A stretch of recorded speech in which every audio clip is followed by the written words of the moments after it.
Halo Bapak Ibu, bertemu lagi bersama saya di GS Channel Revolusi Belajar Tanpa Batas. Oke, dalam video kesempatan kali ini saya akan mencoba membahas soal pedagogik ya, terkait dengan karakteristik peserta didik. Nah, bagi Bapak Ibu yang ingin berlatih terlebih dahulu, silakan klik Google Form-nya di kolom deskripsi dari video ini. Oke, kita bahas untuk soal nomor 1. Memahami karakteristik peserta didik dari aspek fisik, moral, sosial, kultural, emosional, dan intelektual termasuk dalam kompetensi. Nah, ini jawabannya adalah pedagogik ya, Bapak Ibu ya. Jadi, kompetensi pedagogik ini adalah kemampuan yang berkenaan dengan pemahaman terhadap peserta didik dan pengelolaan pembelajaran. Nah, ini sesuai dengan Permen Pendidikan Nasional Nomor 16 Tahun 2007. Nah, bagi Bapak Ibu yang ingin mengetahui kompetensi guru yang perlu dikuasai, itu ada di Peraturan Menteri Pendidikan Nasional Nomor 16 Tahun 2007 ya. Nah, adapun kompetensi pedagogik ini salah satunya adalah menguasai karakteristik peserta didik, baik itu dari aspek fisik, kemudian moral, sosial, kultural, emosional, dan intelektual. Dan selanjutnya menguasai teori belajar dan prinsip pembelajaran yang mendidik. Dan yang ketiga, mengembangkan kurikulum yang terkait dengan mapel yang diampu. Nah, silakan Bapak Ibu, saya sarankan agar lebih jelasnya untuk mengetahui kompetensi guru apa aja. Nah, ini silakan di-download untuk Permen Pendidikan nomor 16 tahun 2007 ya. Oke, selanjutnya soal nomor 2.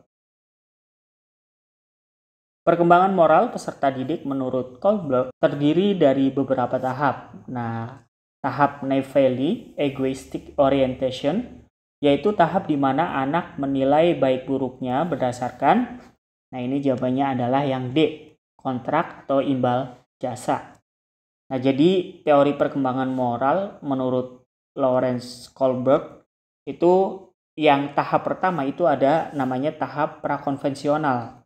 Nah, tahap prakonvensional ini terbagi menjadi dua, ada tahap yang pertama ini adalah orientasi kepatuhan dan hukuman. Jadi anak ini memandang moral suatu tindakannya atas dasar hukuman yang diterimanya. Jadi kalau misalnya ada sebuah anak kemudian melakukan sebuah tindakan, itu biasanya melihat apakah tindakan tersebut akan mendapatkan hukuman dari orang tua atau tidak. Kalau mendapatkan hukuman dari orang tua biasanya tidak dilakukannya. Nah, ini biasanya tahap untuk anak kecil ya, anak bayi ya, gitu ya. Kemudian yang tahap kedua itu adalah orientasi minat pribadi atau Neyfeli egoistic orientation. Nah, pada tahap ini anak lebih memikirkan apa untungnya buat saya, Bapak Ibu. Jadi ketika anak melakukan sebuah tindakan, anak itu berpikir apa untungnya buat saya. Kalau nggak untung ya ngapain saya melakukan tindakan, begitu.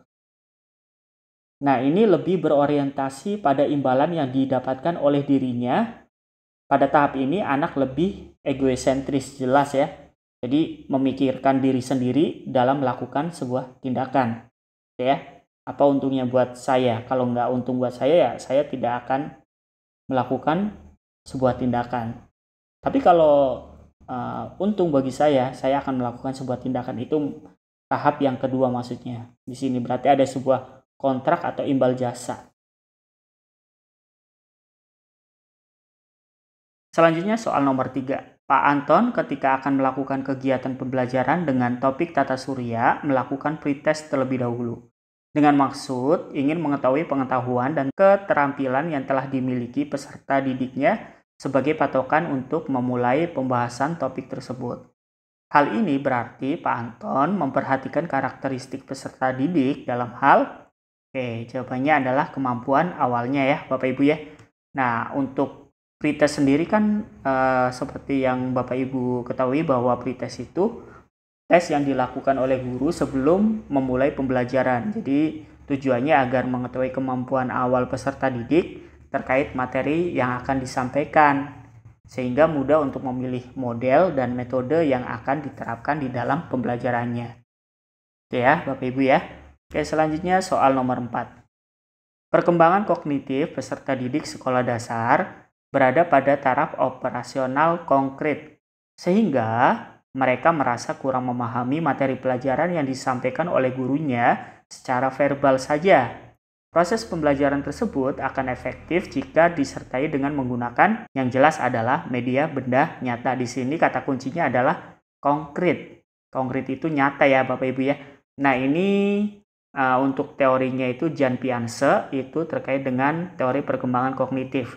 Nah untuk operasional konkret itu kan pada usia 7 sampai dengan 11 tahun nih Bapak Ibu.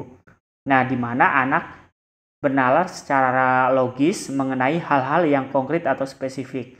Jadi kalau misalnya Bapak Ibu memiliki siswa yang usianya segini nih 7 sampai dengan 11 tahun, itu sebaiknya anak itu dikenalkan dengan benda nyata atau ya pokoknya kalau belajar terkait dengan lingkungan berarti anak jangan disuguhkan dengan gambar saja tapi anak dibawa ke dalam tempat yang nyata seperti lingkungan sawah. Kemudian kalau misalnya di sekolah Bapak Ibu dekat dengan danau, maka silakan dibawa ke danau untuk mengenalkan apa itu danau, seperti itu Bapak Ibu.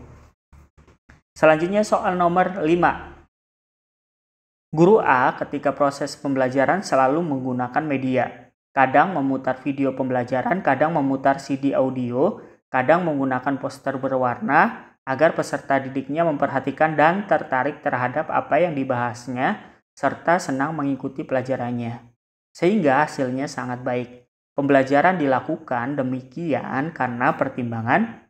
Nah, jawabannya adalah gaya belajar peserta didik ya Bapak Ibu ya. Jadi gaya belajar itu bisa kita definisikan sebagai cara yang cenderung dipilih seseorang untuk menerima informasi dari lingkungan dan memproses informasi tersebut. Jadi kalau di dalam soal ini, guru A ini memperhatikan gaya belajar peserta didik. Apakah peserta didik itu cenderung lebih suka mendengarkan atau lebih suka melihat video atau bahkan lebih suka kinestetik, dalam artian anak suka di luar kemudian suka mempraktekkan sesuatu begitu. Oke, selanjutnya soal nomor 6. Pada suatu proses di taman kanak-kanak, peserta didik akan dikembangkan aspek motorik kasarnya. Maka pendidik dapat menugaskan peserta didiknya untuk melakukan kegiatan, jawabannya adalah menendang bola.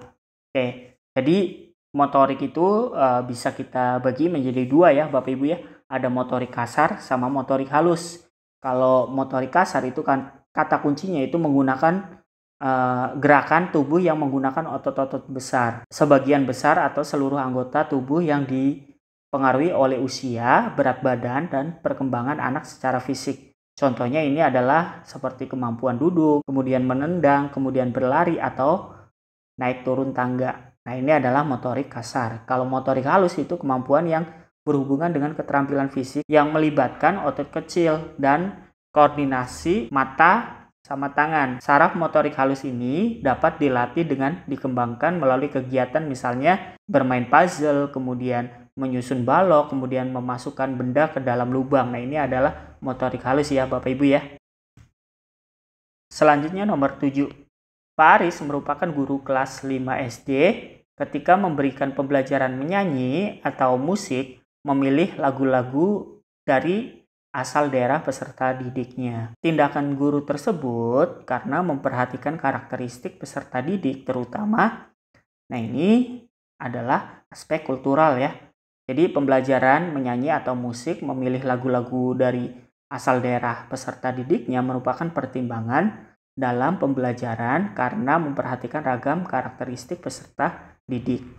Oke, jadi si Pak Aris ini dalam pembelajarannya ini memperhatikan karakteristik atau ragam karakteristik peserta didik dari aspek budaya ya Bapak Ibu ya, kultural atau budaya. Nah di mana di sini terlihat dari Pak Aris ini memberikan kebebasan untuk peserta didik untuk memilih lagu tapi berdasarkan daerahnya masing-masing. Begitu ya Bapak Ibu ya. Selanjutnya soal nomor 8. Pada saat pembelajaran berlangsung, guru mengingatkan peserta didik yang kurang semangat dan kurang aktif dalam belajar.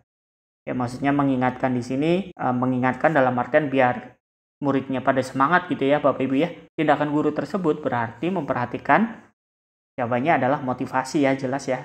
Bapak Ibu ya.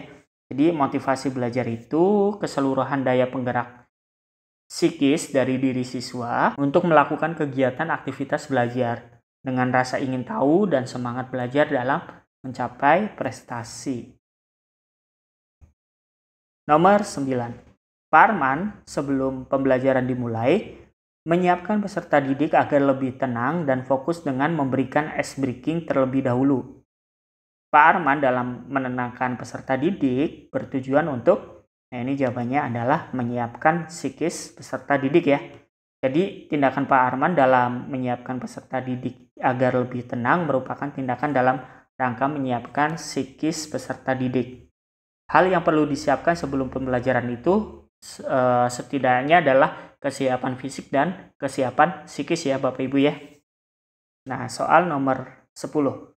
Berikut yang menjadi permasalahan guru dalam menyikapi keberagaman karakteristik peserta didik dari segi status sosial adalah, nah ini untuk masalah dari segi status sosial itu yang tepat adalah yang C ya Bapak Ibu ya. Dalam pelayanan ke peserta didik, guru memandang asal muasal orang tua siswa dari segi ekonomi. Nah ini jelas masalah permasalahan guru dalam menyikapi keberagaman peserta didik dari aspek status sosial ya Bapak Ibu ya.